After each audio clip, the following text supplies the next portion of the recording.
Joining me now is Florida State Attorney for Palm Beach County, Dave Aronberg.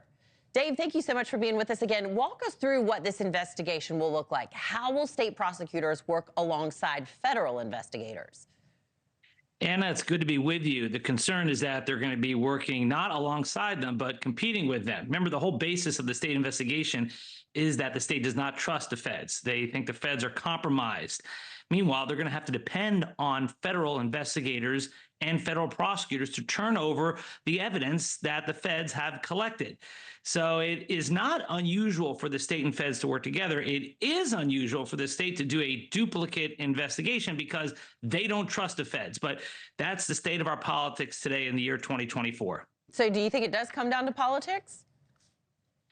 Well, yes, I do. I think that this also is political because the governor, he ran against Donald Trump, and here we are in a time when they're circling the wagons around the former president and trying to get back in the good graces of the MAGA world. So I do think that a lot of this is political, yes. Interesting. Okay, well, as you mentioned, Governor Ron DeSantis there is the one behind this and signaling that he hopes to charge the suspect with attempted murder.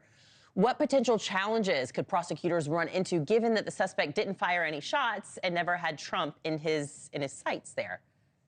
Ironically, the success of the Secret Service, as Mick Mulvaney correctly said, has led to making it more difficult to charge the suspect with attempted murder or attempted assassination because he didn't get a shot off. In fact, according to reports, he didn't even get the former president in his sights.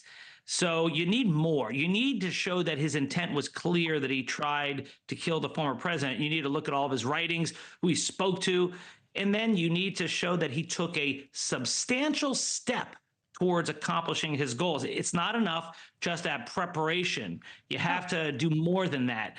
And so, yeah, ironically, the fact that the Secret Service stopped him before he could fire a shot is a good thing, but it makes it harder for prosecutors to charge him with a more serious crime of attempted murder. Got it. All right. Well, Trump is not the only politician facing dangerous threats right now. Republican Florida Representative Anna Paulina Luna spoke to NewsNation's Chris Cuomo about recent threats against her. Let's listen to that. We're human beings too. I have a family, I have a young son, and to have my information be publicly solicited for strangers to send threatening packages to my home, to receive some of the threats that we've received, no one should ever have to go through that. So what steps should authorities be taking to prevent more violence and threats against lawmakers?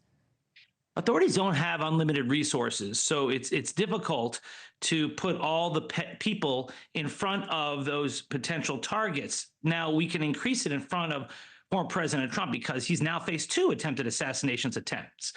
But for others, law enforcement needs to be proactive to try to make sure that all leads are investigated. Any intelligence they have is followed up on. But they get thousands of tips every week, the FBI. And so it is very difficult. Plus, it doesn't help when you have elected officials like Representative Luna criticizing the FBI and federal law enforcement. So I think part of it is looking in the mirror and saying, let's tone down the rhetoric and let's try to at least remember that we're all Americans here. And it doesn't help when we're trying to demonize the other and criticize law enforcement because you don't like that they're prosecuting your leader. All right. Well, how do you think this move is going to impact the party's view of Governor DeSantis? Will this endear him with Trump supporters to get back to the political angle we were talking about? I think so. I think this is going to be popular amongst the MAGA base. The governor has said there are 2 reasons why he's going ahead with this investigation. One, as you correctly said, is because he doesn't trust the feds, and that's very popular amongst the MAGA base. And the other one is that he wants the feds he doesn't trust the charges that the feds made. He wants the feds to charge the suspect more seriously, that it's not enough to charge the suspect with gun crimes. But remember, these are just the beginning of charges. There hasn't even been an indictment yet. The suspect is going to be in court on Monday. So I think that the governor is jumping the gun to say that the feds aren't taking this seriously enough, that they haven't charged seriously enough, because I do believe that more charges are forthcoming. Gosh, I mean, with 2 assassination attempts in 2 months, you just hope there are not any more copycats that could potentially come up from this, whether it's to Trump or anybody else. Violence has no place in our democracy. State Attorney Dave Aronberg, thanks for joining us. Appreciate your time. Great insight. Thanks for watching. Go to joinnn.com to find NewsNation on your screen. And don't forget to click the red subscribe button below to get more of NewsNation's fact-driven, unbiased coverage.